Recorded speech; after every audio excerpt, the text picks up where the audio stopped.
सृजन और असृजन जगत, जैसा कि नाम से ही पता चलता है, वहाँ सृजन से संबंधित कार्य होते हैं। उच्च स्तर की आत्माओं को वहाँ पर सृजन का कार्य सौंपा जाता है। ये एक त्रिआयामी लौकिक जगत है। ये धरती से कुछ मिलता जुलता है, लेकिन पूरी तरह से धरती की तरह नहीं है।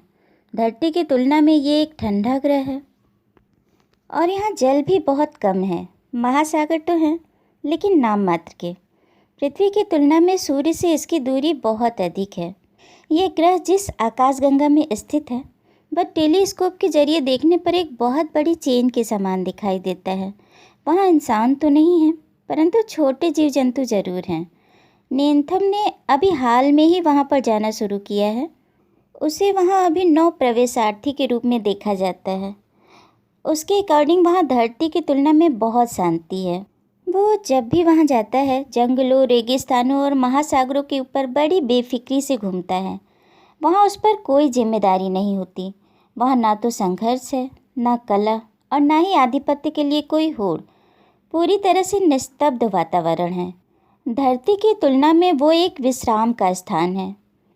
वहाँ चीज़ें अभी पूरी तरह से बनी नहीं हैं, बल्कि धीरे धीरे उनका विकास हो रहा है। नेन्थम भी वहाँ पर सृजन के उद्देश्य से ही जाता है। वो अभी इसमें बहुत अच्छा तो नहीं है, लेकिन उसने चट्टानें बनाना सीख लिया है। वह रुककर धरती पर देखता है कि उसे बनाना क्या है, और फिर ऊर्जा की कम मात्रा के साथ उस वस्तु को बनाने का प्रयास करता है। इस काम में उसके शिक्षक उसकी मदद करते हैं। अब जो आत्माएं इसमें पारंगत हो जाती हैं, वो तो सजीव चीज़ों का भी निर्माण कर लेती हैं, लेकिन नेन्थम अभी वहाँ पर सिर्फ चट्टानें बनाना ही सीख सका है।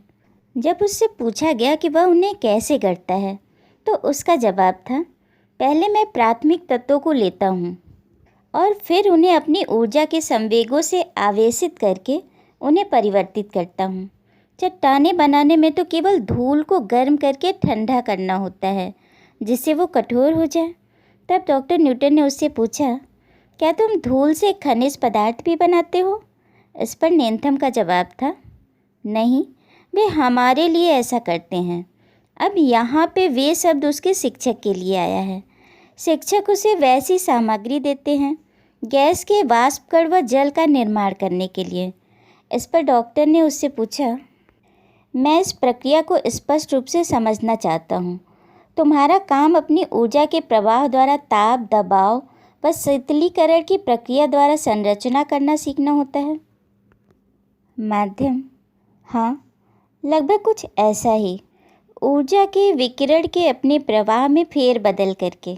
डॉक्टर, तो मतलब यह हुआ कि तुम किसी रासायनिक प्रक्रिया के द्वारा चट्टान व जल के तत्वों का उत्पादन नहीं करते हो?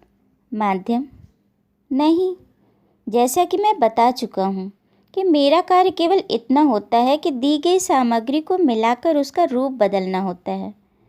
मैं तो केवल अपनी ऊर्जा की मात्रा व उसकी फ्रीक्वेंसी को घटाता बढ़ाता रहता हूँ। यह अत्यंत जटिल तो नहीं होता, किंतु युक्तिपूर्ण जरूर होता है। डॉक्टर, जटिल नहीं? मैं तो समझता था कि ये सभी कुछ प्रकृति की देन है। अब यहाँ पर नेन्थम हंसते हुए कहता है, तुम क्या सोचते हो, प्रकृति क्या है?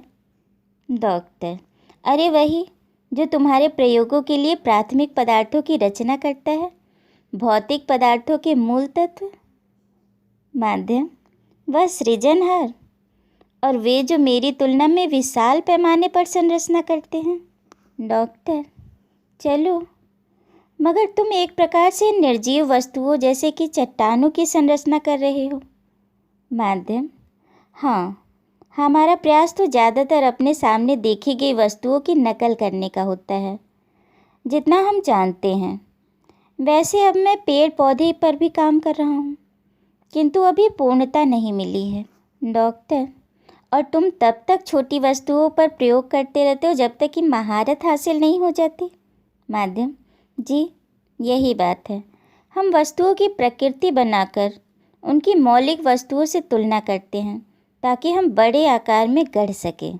डॉक्टर, क्या यह सब कुछ ऐसा नहीं लगता कि जैसे आत्माएं बच्चों की भांति रेत में खिलौनों के साथ खेल रही हों? माध्यम, मुस्कुराता हुआ, हम भी तो बच्चे ही हैं।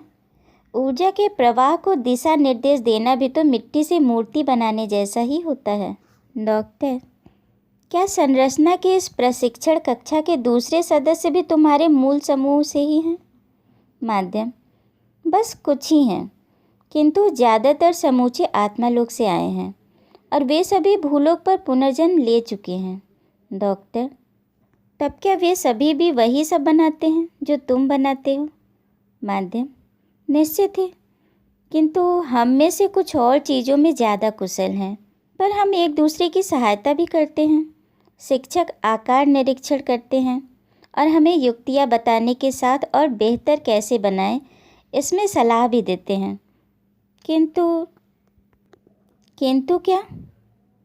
माध्यम, यदि मैं अकुशलता के साथ चीज़ें खराब बनाता हूँ तो उन्हें आइडिस को दिखाए बगैर भंग कर देता हूँ। डॉक्टर, जैसे कि कोई उदाहरण दो। माध्यम, यही पेड़ पौधे। मैं उचित ढंग से रासायनिक परिवर्तन करने के लिए अपनी ऊर्जा का पर्याप्त नाजुकता के साथ उपयोग नहीं करता हूँ। डॉक्टर, तब क्या तुम वानस्पतिक जीवन की संरचना बेहतर रूप से नहीं कर पाते हो? माध्यम, जी कतई नहीं, इसीलिए मैं अपनी खराब चीज़ों को नष्ट कर देता हूँ। डॉक्टर, क्या इसी को असृजन कहते हो? क्या तुम ऊर्जा को नष्ट कर सकते हो? माध्यम, ऊर्जा को कभी भी नष्ट नहीं किया जा सकता, हम उसे पुनः एकत्रित कर विभिन्न संयोजनों में फिर से इस्तेमाल करने लगते हैं। अभी तक हमें लगता था कि प्रकृति ईश्वर द्वारा निर्मित है, पर नेन्थम की बातों ने उस धारणा को तोड़ दिया। जिसे हम प्रकृति कहते हैं, ये चट्टान, पर्वत, नदियाँ, पेड़ पौधे, छोटे जीव जंतु, ये सभी कुछ उच्च श्रेणी की आत्माओं द्वारा निर्मित है।